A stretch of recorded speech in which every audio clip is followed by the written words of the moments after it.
आपल्यासोबत प्रगतीताई पाटील आहेत। प्रगतीताई सुनेत्रा पवार यांच्या भाची आहेत।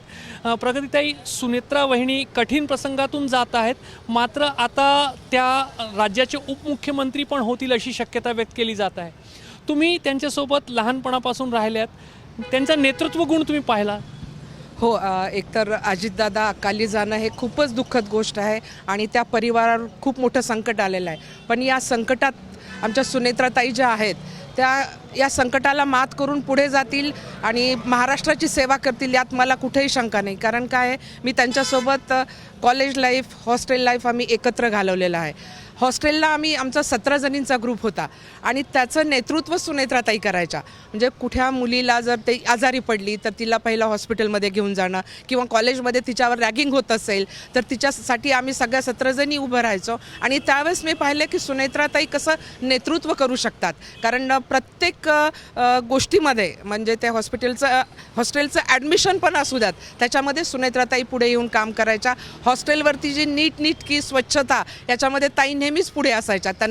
त्यांच्या रूममध्ये पण फर्स्ट प्राईज मिळायचं की त्या इतक्या नीटनेटक्या होत्या आणि त्यांना जोडीदारी तसेच नीटनेटके मिळाले होते दादा। कारण हे नेतृत्व मी त्यांना हॉस्टेलवर असताना त्यांच्यामध्ये पाहिलं आहे आणि मला याच्यात कुठेही शंका नाही की त्या पुढे चालून महाराष्ट्र अतिशय चांगल्या प्रकारे सांभाळतील। कारण त्या खूप प्रेमळ आहेत, मुत्सदी आहेत, त्यांच्यात नेतृत्व गुण आहे। तुमचं म्हणजे तुम्ही त्यांच्या भाची आहात आणि वय तुमचं त्यांच्यापेक्षा कमी आहे, मात्र कॉलेजमध्ये असताना तुम्ही पण त्याच कॉलेजमध्ये होतात आणि सोबतच होतात त्यांच्या? हो, आम्ही दोघी एकाच कॉलेजमध्ये होत्या, सरस्वती विद्यालय संभाजीनगर। कॉलेजही एक होतं आणि आमचं हॉस्टेलही एक होतं, परिसर एकच होता, कॉलेजच्या बाजूलाच आमचं हॉस्टेल होतं। त्यामुळे सगळं कॉलेजमध्ये, हॉस्टेलमध्ये ताईच्या नेतृत्वात आम्ही सगळ्या 17 जणी एकत्रच काम करायचो। तर त्यांचं नेतृत्व आज महाराष्ट्राला मिळतं आहे, हे खरंच आमच्यासाठी अभिमानाची गोष्ट आहे। ताईंना मी खूप खूप शुभेच्छा देते। 17 जणींचा जो तुमचा ग्रुप होता ते सर्व म्हणजे तुम्ही बहिणी किंवा नातलगच होतात की धाराशिवचेच सगळेजण होतात की महाराष्ट्राच्या वेगवेगळ्या भागातील आलेल्या मुली तिथे एकत्रित सुनेत्राताईंच्या नेतृत्वामध्ये आल्या होत्या? नाही, महाराष्ट्रातून आलेल्या मुली होत्या सगळ्या। कोणी अहमदनगरहून होतं, कोणी कोल्हापूरहून होतं। असं आम्ही दोघी तिघी फक्त नातेवाईक होतो, बाकी सगळ्या महाराष्ट्रातनं आलेल्या मुली होत्या आणि त्यांचा असा एक ग्रुप बनला होता 17 जणींचा। कुठला मूवी असू द्यात, फर्स्ट डे फर्स्ट शो आम्ही 17 जणी, म्हणजे आम्ही 17 जणींचा ग्रुप हा संभाजीनगरमध्ये फेमस होता। कुठेही नेतृत्व करायला आम्ही थांबायचो नाही, आम्ही पुढेच असायचो। सुनेत्रा पवार यांचं म्हणजे पहिलं राजकीय पाऊल मोठ्या प्रमाणावर जर आपण पाहिलं तर बारामतीची त्यांनी लोकसभेची निवडणूक लढवली, त्याच्यामध्ये त्यांना पराभवाला सामोरं जावं लागलं आणि त्याच्यानंतर त्या राज्यसभेत गेल्या।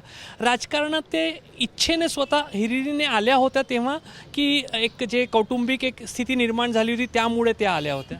नाही, पहा, त्यांचं तसं नेतृत्व सामाजिक नेतृत्व आहे। त्या सामाजिक काम खूप करत होत्या बारामतीला।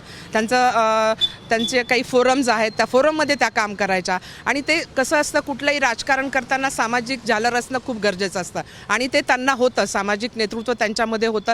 त्यामुळे त्या राजकारणात आलेल्या आहेत। त्यांचं असं कुटुंबाचं असं काही नाही, पण त्यांना त्या लोकसभेमध्ये उभ्या राहायला पराजय स्वीकारावा लागला, पण परत त्या राज्यसभेवर आल्या आणि त्या अतिशय चांगलं काम करत आहेत आणि पुढे पण करतीलच। आता सुनेत्रा पवार जीवनातील सर्वात कठीण प्रसंगाला खरोखर सामोरं जात आहे आणि अवघ्या 3 ते 4 दिवसात त्यांना एक राजकीय निर्णय मोठा घ्यावा लागत आहे। फक्त कुटुंबाचा सांभाळ करायची नाही तर पक्षाची सांभाळसुद्धा त्यांना करावी लागण्याची स्थिती निर्माण झालेली आहे। काय वाटते, काय सुरू असेल सुनेत्रा पवार यांच्या मनामध्ये सध्या, कारण तुम्ही त्यांच्यासोबत राहिलात? पहा, एखाद्या स्त्रीला आपला पती गेल्यानंतर जे दुःख असतं ते खूप मोठं दुःख असतं आणि ते आज त्या दुःखातून जात आहेत।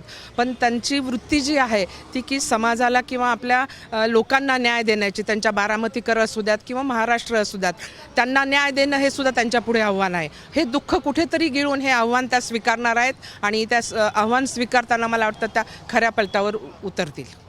तर सुनेत्रा पवार यांच्या नेतृत्व गुणाबद्दल अनेकांना जरी शंका राहत असली, मनामध्ये सध्या असली, तरी ज्यांनी सुनेत्रा पवार यांच्यासोबत सुरुवातीचा काळ घालवलेला आहे, विद्यार्थी दशेमध्ये सोबत राहिलेल्या आहे, त्यांच्या भाची प्रगती पाटील यांचं म्हणणं आहे की त्यांच्यामध्ये नेतृत्व गुण सुरुवातीपासूनच आहे आणि येणाऱ्या काळामध्ये महाराष्ट्राला ते दिसून येईल। कॅमेरामॅन अतुल हिरडेसह रजत वसिष्ठ, एबीपी माझा, नागपूर। एबीपी माझा, उघडा डोळे बघा नीट।